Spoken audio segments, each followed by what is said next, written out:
love of God, love of neighbor, love of country. When one goes out, all go out. See, if you're pro-life, you're pro-America. If you're pro-death, you're anti-country and you're unbelievably unpatriotic.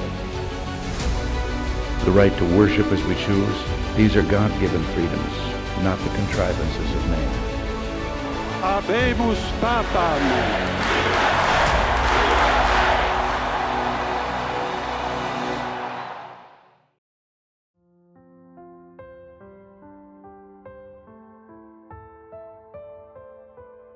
On February 24, 1908, the New York Times first-page headline read, "Priest shot dead at communion rail." The New York Tribune wrote, "Killed at the altar, Denver priest slain while administering the sacrament."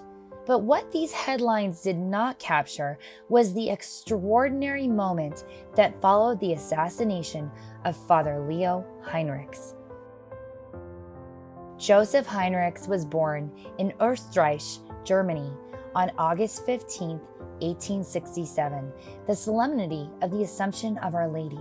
When he was 19, Joseph sought discernment in the Franciscan order in Fulda. However, he and the Franciscans fled from persecution in Germany, for Chancellor Otto von Bismarck was turning Germany into an empire and viewed the Catholic Church as a significant threat to his nation-state. In 1886, Joseph left his homeland for the New World, and on December 4th, he received his Franciscan habit and the name Leo at the Franciscan Order at St. Bonaventure's in New Jersey. On July 26, 1891, he was ordained as a priest and remained in New Jersey to serve those at St. Bonaventure, where he was largely remembered for serving the sick during the smallpox epidemic in Paterson.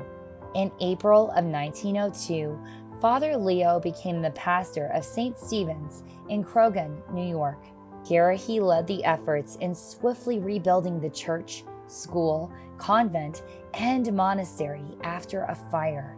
In September of 1907, Father Leo received his last assignment at St. Elizabeth's Church in Denver, Colorado, where he would only serve for 5 months until his death. On the morning of February 23, 1908, Father Leo offered Mass at 6 in the morning after switching his usual 8 a.m. Mass time with another priest. When he distributed Holy Communion to a man named Giuseppe Elia, Elia spat the Eucharist onto the ground, raised his revolver to Father Leo's chest, and shot him straight through the heart. Father Leo immediately gathered the Eucharist from the ground in order to protect the body of Jesus Christ from desecration. He placed the ciborium holding the Eucharist onto the altar steps and kneeled down. Although dying within 10 minutes of being shot, fellow priest Father Eusebius stated that Father Leo gave himself the Holy Viaticum, which is one's last Eucharist before death.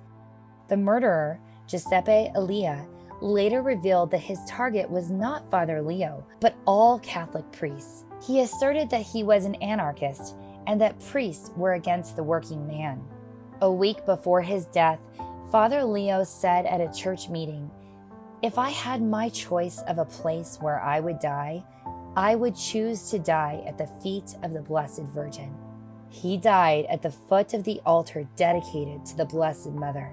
Thousands attended Father Leo's Requiem Mass at St. Elizabeth's, and in 1933, his cause for beatification was opened, largely due to his death being a result of odium fidei, hatred of the faith, an essential part of martyrdom. The Catholic Church officially named Father Leo Heinrichs Servant of God. To this day, pilgrims visit his burial site at the Holy Sepulchre Roman Catholic Cemetery in New Jersey and pray for his intercession. Every day, Father Leo cared for the poor, his fellow priests, and parishioners to whom he administered the holy sacraments. He practiced private, physical mortifications, and he cultivated devotions to the Blessed Mother and the Holy Eucharist. It was through these regular acts of holiness that led him to protecting the Holy Eucharist, even after being shot. Let us also be prepared to be with God, as Father Leo said. Death may come at any time and under peculiar circumstances. We must live so that when the end comes, we will be at peace with God, and then to us, death will have no terror, but will be merely the transition to a happier life.